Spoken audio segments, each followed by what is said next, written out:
So, before this episode starts, I'd just like to apologise for the delay on it.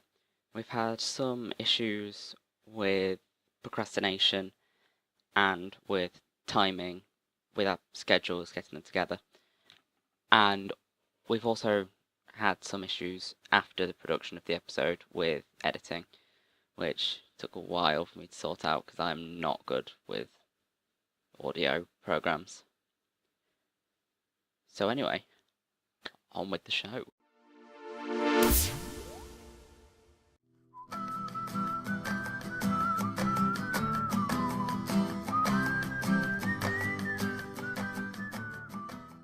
Hello, I'm Harvey, And I'm Patrick.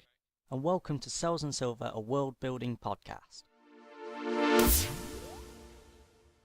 So, today, what we're going to be discussing is the countries that have colonized this area, which you may have seen in the. Well, you'll have seen the area if you've watched the other episode on YouTube or looked in the doobly-doo. But on screen on YouTube right now, and also in the show notes, there will be a link to the political map. There are. Well, do you want to describe it? Well, there are, if you've seen the original map, Which we'll assume they have. which is I'll link yes, that which as is well. which is all just the one green color, base color. We have, obviously, if you know what a political map is, we have made the borders separate colors to signify different countries and colonies. We have the main four that we are going to be, or sorry, not four, five that we are going to be talking about in today's podcast. But we also have a few. Four developed and one I spent about 2 minutes trying to think about. Yeah, so four and a bit countries that we have been creating over a few days, few weeks, whatever, supposedly over time. about a month, supposedly a month and a half. Yeah, sorry this is late, by the way. Yeah, so there's four and a bit countries that we've been developing. So we've got this on the map. We've got 5 different colours for them. But we've also got a few separate islands dotted around the map. I only found out a minute ago that these actually existed. To 3. signify Oh, never mind, I thought you were counting. other little islands and civilizations and whatever. Yeah, these are colonies of 3 other European nations, like how they were briefly Austria, the Knights of Hitler tried colonization, and also Denmark had a small colony in the Caribbean. Did they really? I didn't know about that. So yeah, do you want to go first? Are you going to be talking about yours first? One of yours? Sure. So, my 3 colours were, I believe, blue, yellow, and orange. Try to forget the colonial powers that they were associated with in real life. I made the map before making the nations. I'll probably change it to be more appropriate to the countries. Anyway, I'm very apologetic. So we're going to start off with what I've called Nation 3, but blue. Which is, what would you say, medium power here. Doesn't own a massive amount of land, but a decent amount. Maybe a bit less than red, considerable amount less than yellow, more than orange. And green. Yeah. So, the people of Nation 3 are a tall people, often with brown or red hair and green eyes. They have somewhat pale skin. A Nation number 3 man is usually strong enough by the age of 30 that they could take on 5 men with no trouble, making them a fierce opponent. Nation 3 was the first kingdom to attempt to recreate the might of the previous large empire that we've not thought about yet, in which they were successful, but their kingdom was somewhat diminished in the years since, though they are still a much feared military power. Their foot soldiers fight in the garb of their clan, often a tartan pattern or repeated stripes in various colours, arranged by the state to be of high quality. Standard foot soldier equipment is a sabre and a flintlock pistol, often a rifle as well. Naval troops wear tartan of the inverse of their clan colours. Brown with green lines would be green with brown lines. Their standard equipment is a sabre and a flintlock, often a musket. Never mind, that bit's on the wrong section. about the using a musket. Some of them will have a musket or a rifle. I'm not great with guns, so I don't know if rifles are appropriate for this era. I don't think so, but don't quote me on it. So their standard equipment is a saber and flintlock. Sorry for that mistake. Anything you'd like to comment on about that, or ask any questions about? I actually really like the idea of the inverted colours for the Yeah. tartan. Well, that's for the Navy to differentiate them from the Army. So Yeah, that's a good also idea. on I'm screen right definitely. now, if you're on YouTube version, if not, you're gonna have to look in the doobly-doo for this. There's gonna be some artwork of a Nation 3 Oh yeah. soldier that was done by Nuo, who I who there will be a link to the Deviant art of in I don't know if that's how you pronounce it. Deviant Divine I don't know. Deviant art in the doobly doo. Go and check it out. Great artist. Thanks Yeah, for helping out definitely. with And Nuo. we I are, don't know if you're gonna listen, but yeah, we are definitely very grateful for him doing this. And I just hope he'll carry on, first of all, the good work that he's doing, and second of all, for us. Um, likely. so, is that it for yours? Well, was there anything else you wanted to comment on? Uh, I just think it's an overall. I can't pick out anything. I just think that's a good idea. Very good. And you've gone into a massive. And I also like how you've said what a normal person would look like from that country, and what. Yeah, don't expect this quality from the other two. Oh, all my two. To be honest, you've gone into a lot more depth than I I've thought. heard about yours. You've gone into a lot of depth with history, haven't you? Yeah, with history and the history of the military and all that. Tell us For one about of it then. them. So, for Nation 2? No, mine's. Right, let's not bother numbering them, refer to them by colours. So the one we were just talking about was blue. Yeah. This one is okay. Yeah. It's either green or red. Red maybe? I think I remember red. I'm not sure. Right. But I kind of went for a mix. I didn't really base this on anything, any nationalities. I didn't merge any backgrounds or anything. But I just came up with an idea and thought it was cool, so I went along with it. It's kind of a revolution. It's a history that it's a country that has previously been through a revolution and a massive civil war against republicans and monarchists. So my nation was once part of another nation. However, when the general public grew to dislike the monarchy, a revolution was created that quickly spread across the country, developing into a huge civil war between the working class and the monarchists. However, after many years, I'm not really sure how many, will expand on all of this as well as the names and all that. The civilians prevailed, putting the leader of the rebellion in charge of the new country and changing the type of government to a republic. Now, hold on. This is roughly 1715, are we saying? Yeah, I think we came up with that, yeah. Yeah. Well, the Netherlands became a republic in the 1600s, 1645, something like that. And France became a republic in the 1796, maybe? I'm not great on history, with dates and stuff. So it could Me be neither. like anywhere between like 1600 and 1715, I guess. That was kind of the age republic started to become a thing more. So yeah, that could be a representation of that then, of just the new idea of a republic then, or Well, it republic wasn't a new idea, but the becoming new more type well of known. republic. Yeah. Rather than being like a merchant serene republic. Mm. More, well, still merchant republics because that's what the Netherlands was. But And the you know what I mean. the colonist soldier's uniform, which is different to the mainland. I haven't really thought at all about the mainland soldier's uniform, but the colonist soldier's uniform, I don't know the name of it, but it is. I have an image of it, so it might come up on the YouTube. It might, whatever. Well, if you send it to me now so I can see it. Yeah. Because like, If anyone has ever, do you- the only example I can say, sadly, is Assassin's Creed Black Flag. wait, do you actually have an image file, or do you mean like you're thinking about it?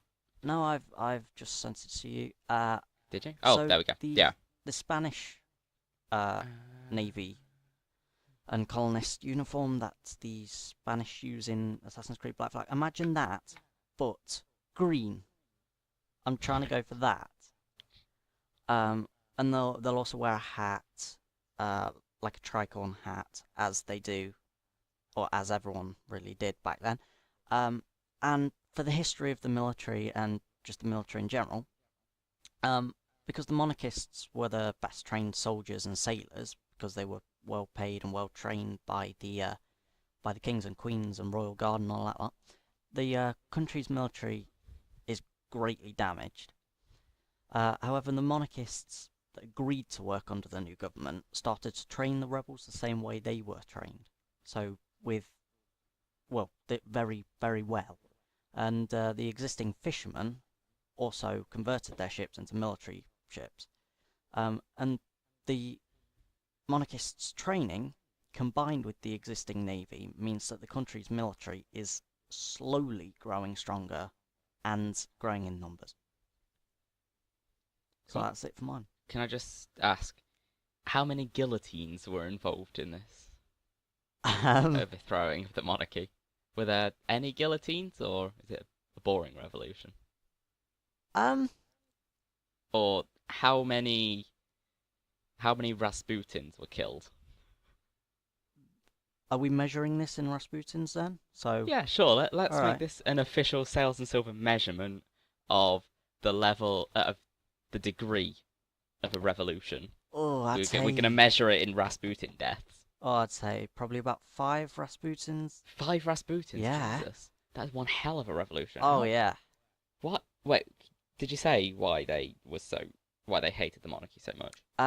Well, I was thinking like poor living conditions whilst they're all in their Must be castles and really, keeps and all. must be a bloody massive wealth gap if it's 5 times Russia's. No, I was just Or maybe these people are just like really angry. I was just making a joke. But so I don't know, maybe well, let's just go for a significant amount of the royals and nobles were executed, but the rest were kicked out. Can we have like a percentage roughly? Like not a too range between 2 percentages, so it's somewhere like I don't know, between 40 and 60% or something. I'd say that's actually quite. Yeah. So I'd I'm go a champion 30, at guessing things. 30 to 50 to leave half of them to go back to the mainland country crying about the Wait, revolution. did this revolution only happen in the colonies? Yes. Oh. So, are they like split off then? American style? Yeah, why not? So, they're not really a colonial power anymore. Well, That. well, maybe not, maybe so, because as I said, maybe some of them, like the nobles and royals, stayed to govern.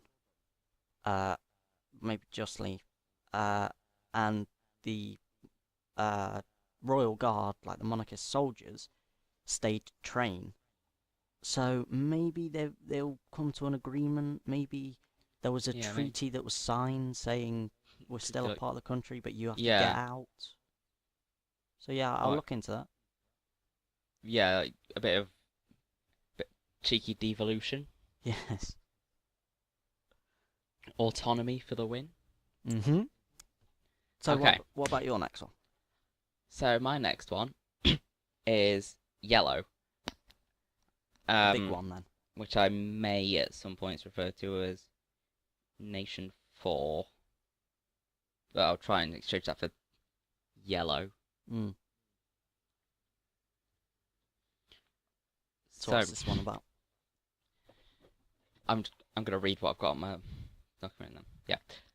After insert large ancient empire we haven't thought about yet here collapsed, a kingdom stood in the western lands for a few hundred years, continuing their culture, their language, and their later religion. However, this land was overrun by Vandals, not as in like Germanic Vandals, I'm just using it as a generic term here,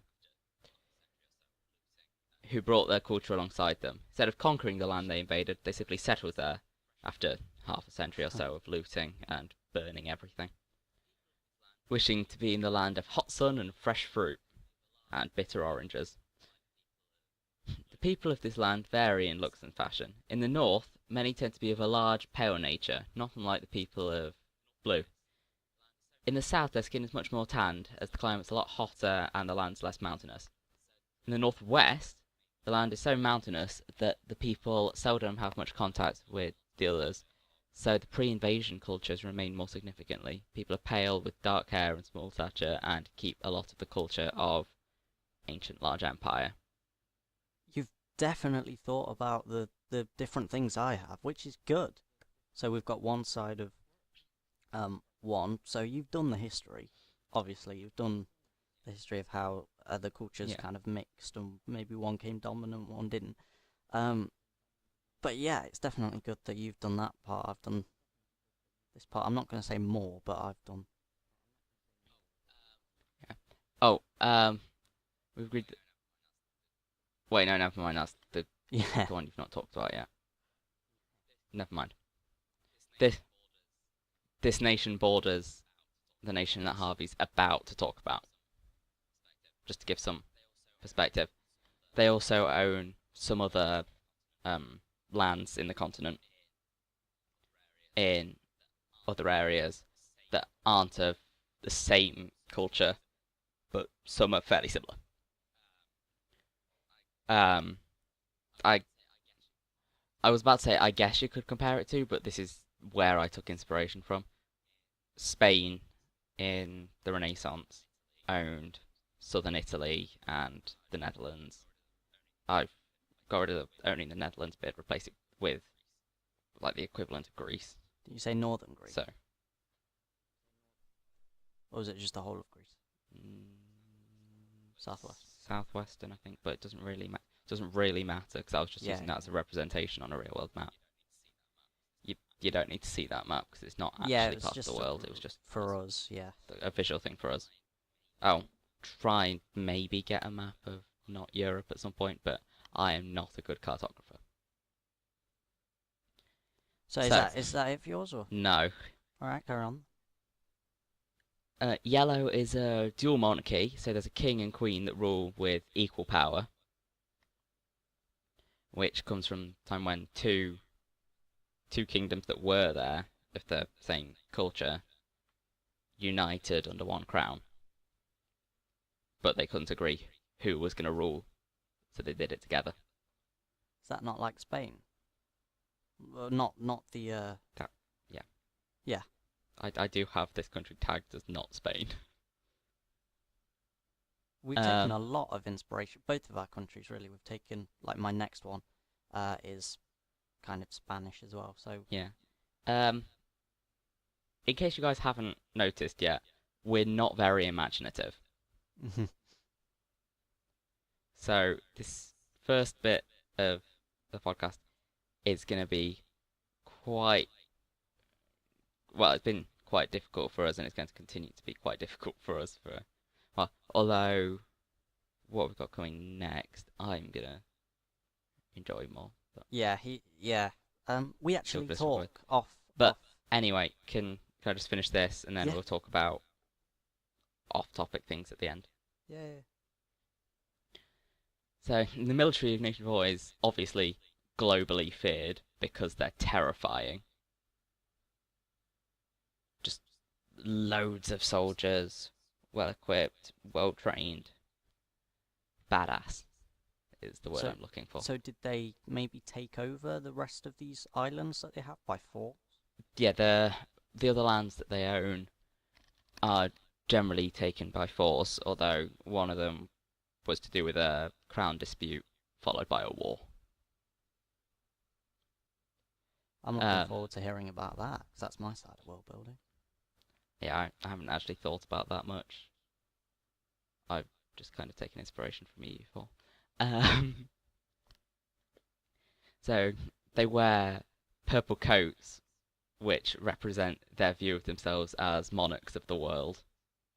Oh, that's cool. I So like that. the official title that you would address the king and queen of Yellow by is monarchs of the world, or king of the world and queen of the world in their language.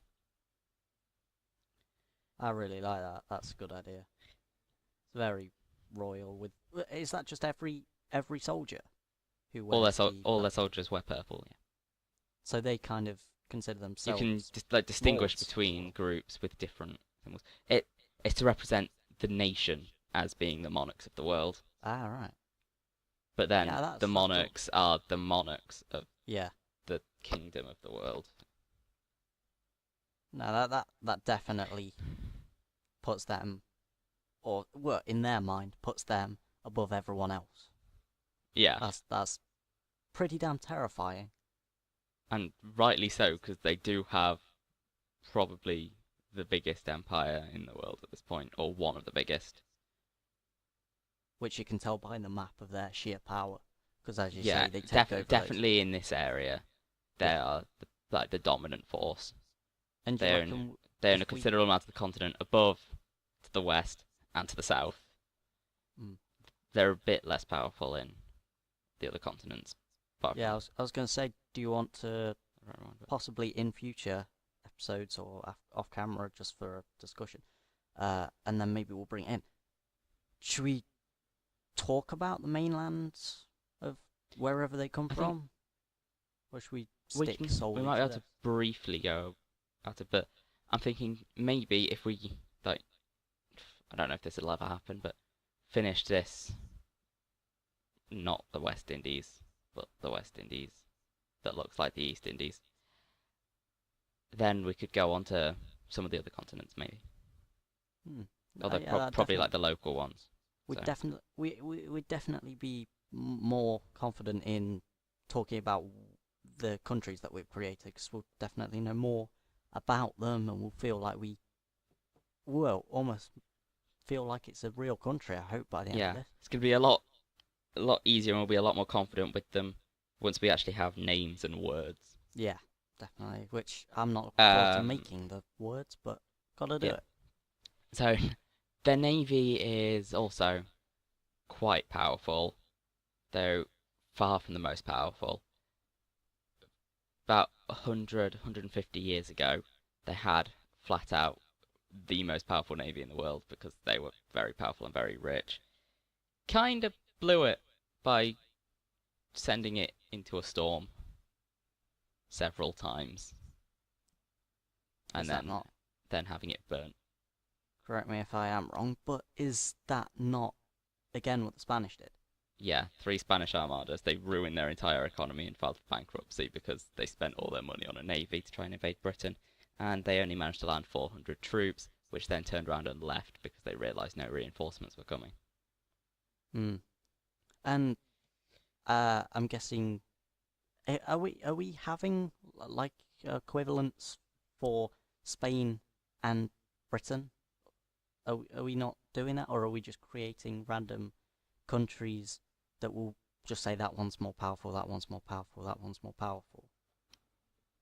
Well, trying to stay away from like direct So replicas. not really going yellows. So yeah, wouldn't say like yellow's Spain, navy only rivals with reds or something like that. We're not doing that. We're just we could say that a bit later on once we have a better idea about each other's countries and everything, and like we've discussed it more, and like we can get actual numbers and stuff, and you can teach me about boats. yeah.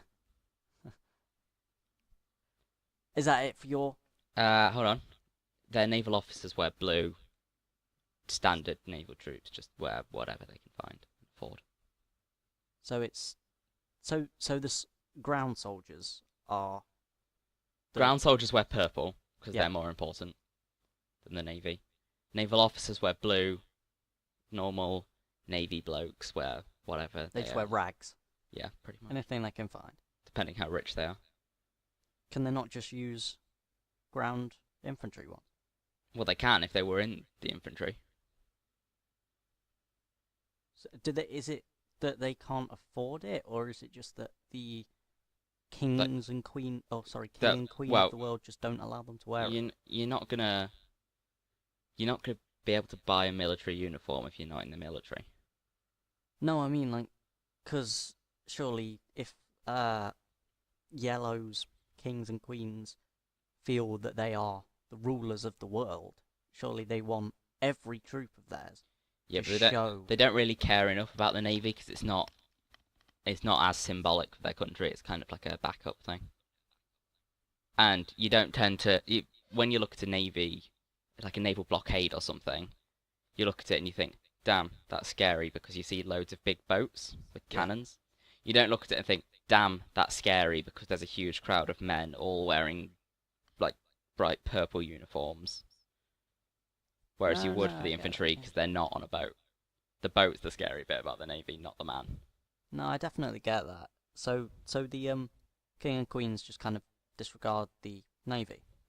Well, to some degree, obviously they still like fund it and try and improve it, but their priorities in the army. Yeah, all right, yeah, I get that. And a lot of their navy is focused around army transport and protection for army transport rather than actual naval warfare and blockades. So are they the type of people that would care about convoys then, like trading convoys? Probably, yeah. So though I guess we'll get to trade later on. Yeah. That's gonna be. So if they did send out this important convoy of trading ships, it would be indestructible. It would be indestructible. So they have good ships. It's just they don't. As in, like, if it was important, they would like be able to protect it and have it be indestructible.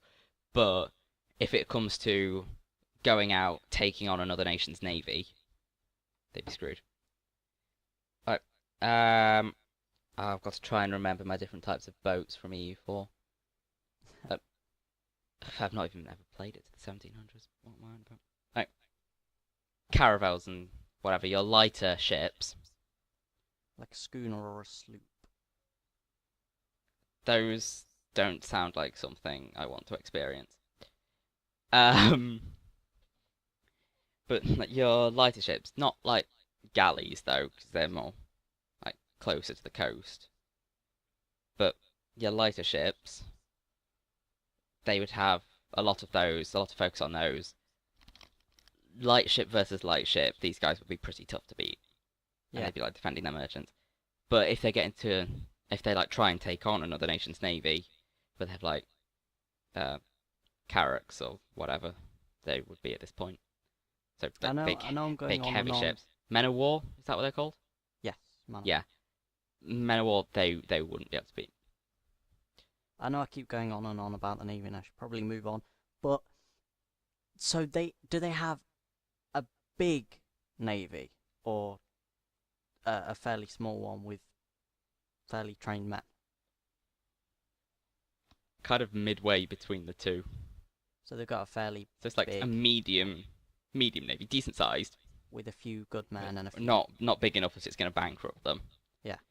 And like decent men, so they're not going to be like green cadets or whatever the naval equivalent is. Is it still a cadet?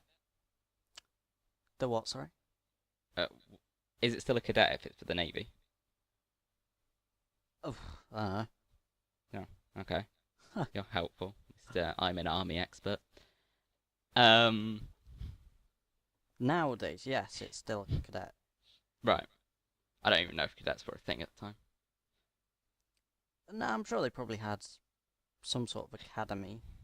But I can't remember what I was saying. Oh yeah, they're not gonna have like green, untrained troops. Yeah. Manning their ships. They're gonna have some degree of training, but it's not gonna be quite up to standard with the infantry, obviously, and they're gonna be a lot more disorganized. You do this to be useful rather than we all need to be completely uniform doing this at this exact time. And it's more you there, get over there. And you mentioned when we were just talking then, that their navy wouldn't be so big to bankrupt them. Yeah. Is that meaning they've not got too much money, or they're rich, or They have quite a lot of money, but just navies are very, very expensive. hmm. So they're moderately rich then? Yeah. Bit more than average, bit less? Probably closing in on holy freaking hell. They're rich. So they're the Because they like superpower. own all the gold mines in Yeah. New World. So they're definitely the superpower of the colonies. Oh yeah, definitely. Although there may be hint hint to you. Some other country that's rising to be more powerful and is quite close in power at the moment. Hmm. So is that it? Well, there's standard equipment, which is the same as for blue. So Right. do you want to talk about your green? Yeah. I first of all just want to mention the name of what I've put this nation under. I called it I know. Roman Vikings, Oh, which never I mind. thought quite cool. Hold on. Did you end up naming one of them? What I suggested? How much was it? What was that? The procrastination, Oh, because yeah, you the first you one. did all of the work that you had a month to do after you were meant to have done it. So yeah, I called it Roman Vikings, this one. So the history of it is, I think, we discussed this one, by the way. So Yeah. it was the mainland country that was once part of the ancient large empire, wasn't it? Yeah. Well, it's not going to be the colonies, because Yeah, because they just got it with the country, what, they just got what with the country? the colony. The colonies have only really been a thing for a few hundred years. Said ancient large empire collapsed over a Thousand. millennium ago. Yeah. Because if you've not realised, it's Rome. Yes, we are going off the road. So yeah, it Because was we're once. creative and original. Well, this whole world's not exactly Yeah, I know, but like, from our head, so we were just going off past events yeah, and past this world's more meant to countries be and on the details rather than the vague bits, yeah. So which you're gonna love. so it was once part of the ancient large empire until the neighboring civilization invaded at the time when the empire was on the verge of collapse. And because of this, the empire felt that Hold no on, could I more. just ask a question? Yes. With them being the neighbouring civilization, Yeah. but with them being Vikings, have Yeah. they like settled from raiding from the north? Because it seems a bit odd to have Vikings in Well, I wasn't really Portugal. going for like full-on Viking. I was going for just Yeah, but the whole Viking thing is very northern, and like their whole culture is inspired by the fact that they are far north. well, yeah, came from the north then, raiding from the north. Um, You sounded really disinterested by that. I'm sorry. no, it was. I just haven't really thought about it.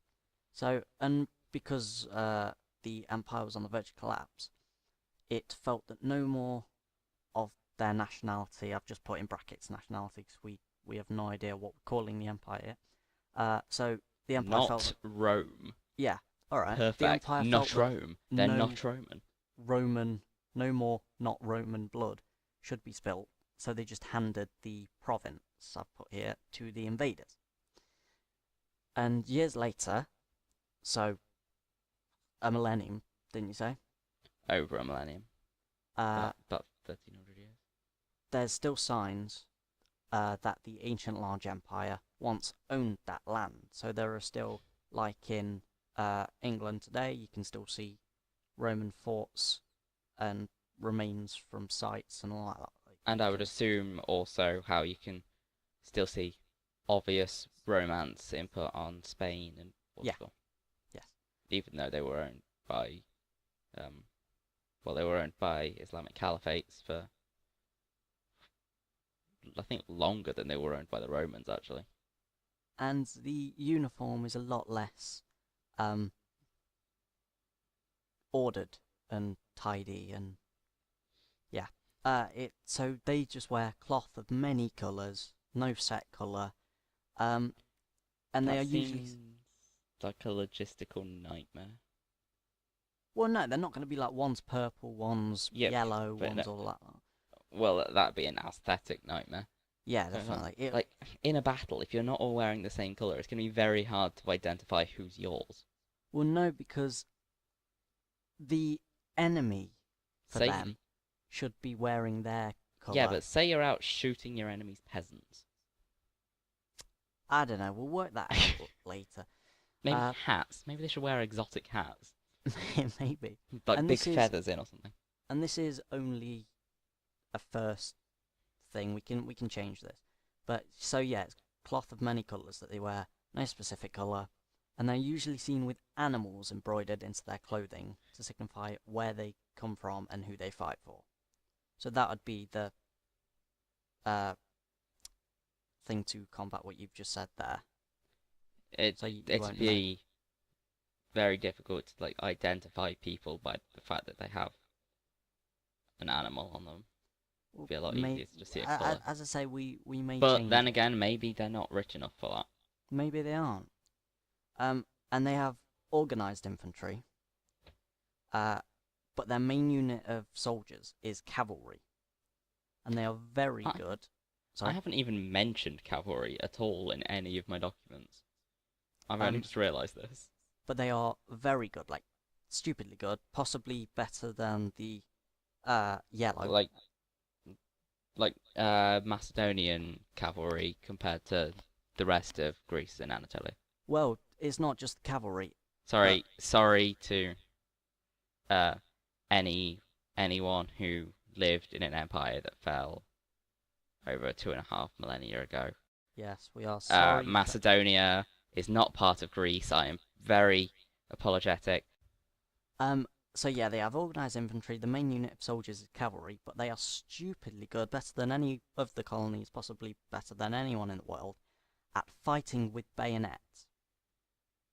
So if they get close to their enemy, they're not gonna wildly Wait, jab. your cavalry fight with bayonets? No, this might just be anyone. So maybe. Right. The I thought you meant the cavalry. I was like, I mean, have No, you they'll ever have tried using a sabres or something, rifle on won't they? horseback? That's got to be difficult. Yeah, you can fire a rifle on horseback. Yeah, but like, imagine trying to move at high speed, direct a horse, and fire a primitive rifle. Yeah, probably. Actually, it probably wouldn't even be a rifle; it'd be a musket with a So, yeah. bayonet on it. They are very good at fighting with bayonets. So if they get close to an enemy, or if the enemy's charging, they'll all as Cavalry is useless against bayonets. Yeah, probably. It is. That's if you hit a group of men with bayonets front on with your cavalry, boom, all your horses are dead. You've got to flank them. Well, there you go. Maybe this nation is. You better have fast, agile horses. Well, they're not going to hit their own cavalry, are they? No, I'm saying you better have fast, agile horses because everyone else is also going to have bayonets. Yeah, definitely. And because of their organised infantry, they will do that like thing that you see on films and read about, where a small group of soldiers will come together. Some will be crouching, some will be stood over them, and they'll all shoot at the same time. And then they can just immediately charge with their bayonets because they are expertly trained with doing that. So they are very good at close combat fighting. Do you have anything? I don't think I've got anything to say about that. Should we go on to your last one then? There are a few pedantic comments I could make, but I won't. So what about your last one? Right. So this one is going to take about 30 seconds for me to explain because I barely thought about it and I was running out of ideas. It's very obvious where my inspiration for this one was. Don't even try and complain to me about it. Right. So this is Nation 5, Orange, which already gives you a hint. Nation 5's had many chances at living peacefully, but has failed every dice roll. The nation was originally inhabited by people not unlike those of Blue, but the area was invaded by a different group not long after the collapse of previous large empire, which it was not part of. It was then ruled for many years by another nation, which was ultimately merged into Nation 3, leaving Nation 5 independent for the first time. It established a kingdom, began colonizing, and attempted to involve itself in major world affairs, which, by this point, it's kind of succeeding in involving itself with, but it's only just starting to get involved with that. So before now, it's been like, hey, Blue, I see that you have a dispute with Red. Do you want me to get involved with that? And Blue was like, who are you? Yeah. Just wanted to listen. There is going to be a lot of that kind of thing, because that's just how I am as a person. They specialise mostly in the navy, but also have a somewhat significant army. A little bit puny, but it'll do. Good enough to defend. So the navy is very much like the Dutch Navy. Yeah. Well, that was before this time, wasn't it? 1715. What, the Dutch Navy? Like the height of the Dutch Navy. Yeah, but the Dutch were still quite powerful with the navy for a while after. Definitely taken over by East Spain Indies. England, East Indies, they were. Oh yeah. Main definitely. naval power. Western Hemisphere, they would have had basically no influence because all they really owned. After this point, I may be wrong with the dates for this, but New Amsterdam / New Holland, Curacao, St. Martin. There's another one I can't remember the name of, and Suriname. So yeah, they wouldn't really have much influence here, but they're very, very naval. And yeah, their nation's usually represented by the colour orange, as often as is physically possible. The ships fly orange flags, sometimes have orange sails, for the more elaborate ships. Yeah. Their sailors wear orange, their army wears orange. Oranges are their national fruit. Nice. Even though oranges don't grow in this country. They should do, shouldn't they? If it's supposed to be Caribbean-y. No, not the colonies. Oh, not the colonies, sorry.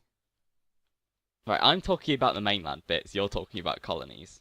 We are on two very different wavelengths here. Well, that might be good or bad, I don't know. You can talk about one thing, I'm talking about the other. Who cares? Yeah. We're meant to be kind of general, so we're both in the wrong, but... No, don't matter. Yeah, just a lot of orange. So, if you're really out of touch with the world, this is obviously the Netherlands. Yes. And wasn't William... Was he king? He was king. No. William of Orange was King of England. Yeah, I was just about to say he was King King of England, and he established independence for the Netherlands from Spain. But I don't think he was a king of the Netherlands because they established a republic. Though I may be wrong. I'll need to look into Dutch history at some point. So yeah, he was called William of Orange. I don't know. Even though Orange is in southern France. Well, actually, he was William of Orange Nassau. Nassau being in Germany, and Orange being in France. Not Nassau. Neither of which are in the Bahamas. That was named after William of Orange Nassau. Was it really? Yeah. That's awesome. I never knew that. It wasn't named after Nassau. It was named after a guy from Nassau. Oh, that's cool. That's awesome. So, anything you want to ask about this country so I can develop it a bit more? Because I got nothing. I think that's pretty solid, to be honest. There's a lot of information on the uniform and the colours and the national fruit, even. That much detail. So that's... Yeah, that's just me trying to emphasise the orange thing. Well, it works. Yeah. So definitely keep that. emphasize as much Hail the as you can of it. Satsuma. So yeah, it's very, very solid, very good, and you've come up with backstory as well. How it, yeah, it's good, very good. Cool. Right, so what we're going to do for next time. Now, we've already got, well, I've already planned out the first couple of things, which was this and the thing I'm talking about now. But at a point, we're going to start coming up with ideas for what we're going to do next time, actually in the podcast. That's going to be when we get into the more discussion-y episodes, rather than talking about what we've done outside of episodes. So yeah, we'll actually be developing countries and relations. Actually, on the podcast. Yes. But next time, well, what we're going to be doing for next time is some basic conlanging. And if you don't know what that means, how are you part of the world building community? No. It's making a language. Yeah, constructed language, which I love. I love languages. I'm not a big fan, so we'll see how that goes. Yeah. All we're going to be doing is the phonology and the phonotactics, though. Not grammar. Just the basics. Not grammar and not making words. We're going to be doing this just the basics to be able to name things. Yeah. Then later on, we'll be making words. Now, I need to do this for 3 languages. You need to do it for 2. Yeah. I've already got one. I've got the onset and the coda done. If you don't know what that means, don't worry. I can link to a conlanging series if you want in the doobly-doo. I'm going to be teaching Harvey how to conlang. I've already been given a few links as well that I can look for. A few. Look into, sorry. A lot. No, it's only a few. But yeah, so you can't really leave this until the end of the month. Because this takes quite some time. Yeah. So, but we are only. I've already spent a good few hours on it, and it's also going to involve a lot of making stupid noises. Yeah, which is fun. You were actually doing it the other day. Yeah, we were talking to other friends. Yeah, and we were on Discord. In the background, you could I was just there making stupid noises, trying to work out what sounds are physically possible. I kept on imitating him. Kept on imitating him as well. So it was just what he was doing. Oh god, it's funny, and it will be even. But you're going to be doing that with everyone watching. I'm not going to be testing sounds with people listening. Oh, you've got to. And I'm not going to be testing sounds because I'm going to do that outside the podcast. I'm going to do examples of the physically possible sounds, but I'm still going to sound like a crazy Dutch man with a speech impediment. Yeah, most likely. So, just to the point, the comment about the Dutch isn't a derogatory thing towards the Dutch. My language is based on Dutch, kind of. So, if you haven't already, and you can stand the medium, make sure that you subscribe to our subreddit, r/Sales and Silver. And we cannot stress enough that you join our Discord. Yeah, Discord is the most important part of this. We'll be able to discuss things. You can ask us how things are going. You'll be able to see when we're recording.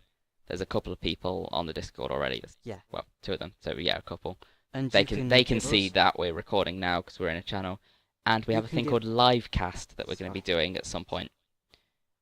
I'm being hip and with it by combining the words live and podcast into Livecast. I'm doing hand gestures, you can't see them. I've been doing them for 50 minutes. Yeah, same. So, we have a channel on Discord where we can talk, and other people can join the channel, but they can't speak. And so you'll be able to hear what we're saying, and you'll be able to talk in the Livecast text channel, which we'll be reading constantly, so we'll be able to talk to you whilst we're discussing matters. Thanks. Yeah, and you can give us tips. We can give you tips if you have suggestions about anything. And if you want us to set up some kind of Sales and Silver link on any social media, we can do that. There are a couple I might have to leave to you because you might understand them all. Like, I have no idea what Snapchat is. Yeah. So we'll get to that side of the podcast. Yeah. But yeah, a bit later. But subscribe to the subreddit as well, because then you'll see whenever there's a new episode out, and you'll get links to every medium of it on iTunes, SoundCloud, and YouTube. Yeah, definitely join the Discord, join the subreddit, and please subscribe so you don't miss anything of Cells and Silver. We need you up to date on everything.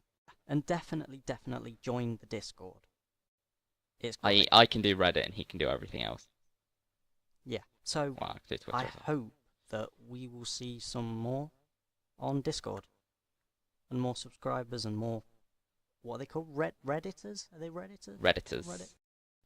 So yeah, I hope definitely to see more Also, of you guys here. if you need to communicate if you need to communicate with us but don't want to use Reddit or Discord or any other social media that we end up setting up, you can email us anything that you want to say at salesandsilver@gmail.com. So I think. that does look like we are all done. Yeah. Maybe. 54 Hold on, there's just this one more thing I want to talk about. Is this epic war between green and blue? No, I'm joking. Right, so that is all for today's Cells and Silver. We will see you guys in the next video where we will be doing Konglang. Yeah. Yay. Right, so we will see you guys next time. Goodbye. I've been Patrick. I've been Harvey. This has been Goodbye. Sales and Silver.